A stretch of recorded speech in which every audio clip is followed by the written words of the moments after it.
اعوذ باللہ من الشیطان الرجیم بسم اللہ الرحمن الرحیم والعصر ان الانسان لفی خسر الا الذین آمنوا وعملوا الصالحات وتواصوا بالحق وتواصوا بالصبر۔ قوموں کے عروج و زوال کا جو ابدی قانون قرآن نے بیان کیا ہے وہ تو سورۃ العصر میں ہے۔ جو قوم ایمان، عمل صالح اور حق کا اعلان، اعتراف، حق کی دعوت اور صبر کی تلقین اور صبر کو خود اختیار کرے گی وہ عروج کی طرف جائے گی، جو ان چیزوں کو چھوڑ دے گی وہ زوال کی طرف جائے گی۔ تو یہ تو ہے اٹل قانون اور عمومی قانون ہے، اور اسی کے حوالے سے ستیزہ کار رہا ہے ازل سے تا امروز چراغ مستفضی سے شرار بولا بھی۔ تو قرآن کا فلسفہ تاریخ یہی ہے کہ اس حوالے ہی سے اونچ نیچ ہوتی رہی۔ جہاں تک خاص طور پر امت مسلمہ کا معاملہ ہے، یہ موضوع بہت تلخ ہے، اور اس کے ضمن میں مجھے اندیشہ ہے کہ جو بات میں کہوں گا وہ بہت سے لوگوں کو پسند نہیں آئے گی۔ وہ بات کیا ہے؟ لیکن اس کے لیے میں نے ایک آسان راستہ اختیار کیا ہے کہ خوشتراں باشد کے سر دل براں گفتہ آئے در حدیث دیگراں۔ کسی اور کے حوالے سے پہلے بات کر لوں تو بات اپنے اوپر لانے میں آسانی ہو جائے گی۔ آج ہم امت مسلمہ ہیں، 1400 برس ہماری عمر ہو چکی ہے۔ ہم سے پہلے بھی ایک امت مسلمہ تھی، بنی اسرائیل۔ وہ 2000 برس تک اس مقام پر فائز رہے ہیں جن پر ہم اب 1400 برس سے فائز ہیں۔ اس کے بارے میں قرآن مجید میں 4 جگہ آیا ہے کہ تمام دنیا والوں پر ہم نے فضیلت دی۔ انی فضلتکم علی العالمین وفضلناہم علی العالمین واخترناہم علی علم۔ یہ وہ قوم ہے، لیکن اسی قوم پر عذاب کے کوڑے برسے۔ ایک عمومی عذاب آیا، ضربت علیہم الذلۃ والمسکنۃ وباؤوا بغضب من اللہ۔ کمزوری، مسکنت، کم ہمتی طاری ہوتی رہی، اور کبھی کبھی ان پر عذاب کے کوڑے جو ہیں بڑے بڑے میسیکرز اور بڑے بڑے جو ہے قتل عام کی شکل میں ہوئے۔ یہ کیوں ہوا؟ اللہ کا قانون یہ ہے کہ جس قوم کو وہ اپنی کتاب دے دے اور اپنی شریعت دے دے، وہ قوم روئے ارضی پر اللہ کی نمائندہ ہو جاتی ہے۔ لیکن اگر وہ اپنے عمل سے مس ریپرزینٹ کرے اللہ کو، تو اللہ کی نگاہ میں کافروں سے بدتر ہوتی ہے۔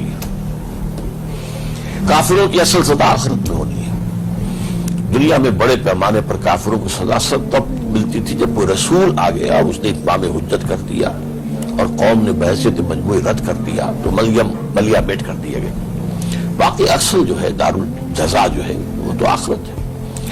مسلمانوں کا معاملہ یہ ہے کہ اجتماعی جو ان کی غلطیاں ہوتی ہیں اور خرابیاں ہوتی ہیں، اس دنیا میں انہیں سزا ملتی ہے۔ فطرت افراد سے اغماض بھی کر لیتی ہے، نہیں کرتی کبھی ملت کی گناہوں کو معاف۔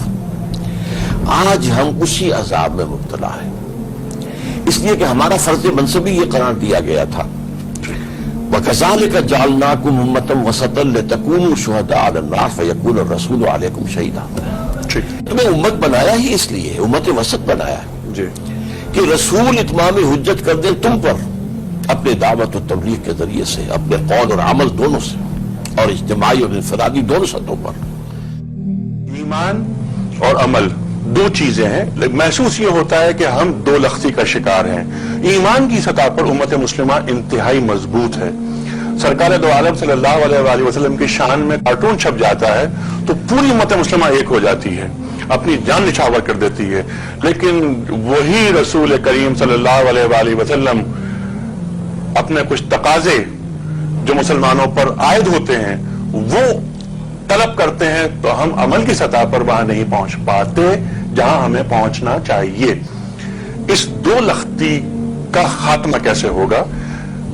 تاکہ کہ وہ ایک مملکت، جیسا کہ آپ کا خواب ہے جس کی آپ کی دعا پر میں نے آمین کہا، کہ وہ ایسی سائزبل مملکت وجود میں آنی چاہیے جہاں پر اللہ اور اللہ کے رسول کے قوانین نافذ ہوں۔ مجھے ایک بات سے آپ کے شدید اختلاف ہے۔ وہ کیا؟ وہ یہ کہ امت مسلمہ ایمان کے معاملے میں بہت شدید ہے۔ میرے خیال میں امت کے پاس اس وقت ایک موروثی عقیدہ ہے، ایمان نہیں ہے.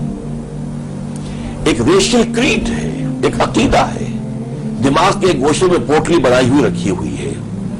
ایمان جسے کہتے ہیں یقین قلبی، جس کو کہتے ہیں کنوکشن، پرسنل کنوکشن، وہ تو نہیں ہے. اگر وہ ہو امت کے اندر تو قرآن مجید میں اللہ کا مستقل قانون ہے اور وعدہ ہے، انتم الاعلون ان کنتم مؤمنین، اگر تم مومن ہوگے تو تم ہی پر سربلند رہو گے، سب سے اونچے رہو گے. تو یا تو قرآن غلط کہہ رہا ہے یا امت کے پاس ایمان نہیں ہے. یہ اقرار باللسان ہے، یہ تصدیق بالقلب والا معاملہ نہیں. الا ماشاءاللہ بہت کم لوگ ہیں ایسے لوگ، وہ رہیں گے ہمیشہ. لیکن بحیثیت مجموعی جو بات ہے وہ یہ ہے کہ what we have is a racial creed, not personal conviction. باقی یہ کہ ہمارے جذبات کے اعتبار سے یہ ہے کہ حضور صلی اللہ علیہ وسلم کی قرآن کی تحقیر ہو جائے گی تو گردنیں کٹوا دیں گے، یہ ایک جذباتیت تو ہے. لیکن یہ کہ قرآن مجید کی سب سے بڑی تحقیر تو ہم کر رہے ہیں جبکہ قرآن کے نظام کو قائم نہیں کرتے، قرآن کے قانون پر عمل نہیں کرتے. حضور کا فرمانا ہے ما آمن بالقرآن من استحل محارمہ، جس شخص نے قرآن کی کسی حرام کردہ شے کو حلال کر لیا اپنے لیے، اس کا ایمان، کوئی ایمان نہیں ہے قرآن پر. آج ہمارا پورا نظام پوری دنیا کے اندر سودی معیشت پر چل رہا ہے. اس سودی معیشت کے معاملے کے اندر ہم حساس بھی نہیں رہے.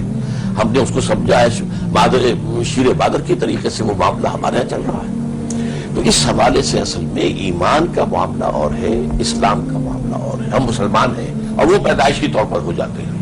وہ تو مسلمان کے گھر میں پیدا ہوا ہوں، میں مسلمان ہوں. ایمان حاصل کرنا پڑتا ہے. اسی لیے سورہ نساء میں ایک آیت ہے بڑی پیاری، یا ایھا الذین آمنوا آمنوا باللہ ورسولہ والکتاب الذی نزل علی رسولہ. اے ایمان کے دعوے دارو، ایمان لاؤ اللہ پر، اس کے رسول پر، جیسا کہ ایمان کا حق ہے. تو وہ ایمان جو ہے، جیسے قرآن مجید میں ایک جگہ کہا گیا ہے کہ خاص لوگوں کے بارے میں قالت الاعراب آمنا قل لم تؤمنوا ولکن قولوا اسلمنا ولما يدخل الایمان فی قلوبکم. یہ بدو کہہ رہے ہیں ہم ایمان لے آئے. اے نبی ان سے کہہ دیجئے تم ہرگز ایمان نہیں لائے ہو. ہاں یوں کہہ سکتے ہو کہ ہم مسلمان ہو گئے، اسلام لے آئے ہیں، ابھی تک ایمان تمہارے دلوں میں داخل نہیں ہوا. یہ ہے اصل سبب. اور اس کی در حقیقت میں جو اس وقت دنیا کے اندر جو تحریکیں چل رہی ہیں، ٹھیک ہے ڈاکٹر صاحب، ان تحریکوں پہ بھی ہم آتے ہیں، لیکن یہ بات تو آپ نے بہت اہم فرمائی کہ ایمان، ہم زبان سے تو یہ بات کہتے ہیں لیکن دل سے اس کی تصدیق نہیں کر رہے. اور ایک اور بات جو آپ نے بہت اہم فرمائی کہ ایمان ایک پوٹلی کی شکل میں، ایک عقیدے کی شکل میں ہمارے دماغ میں کہیں موجود ہے، لیکن اس کا اقرار نہیں ہو رہا عمل کے ذریعے.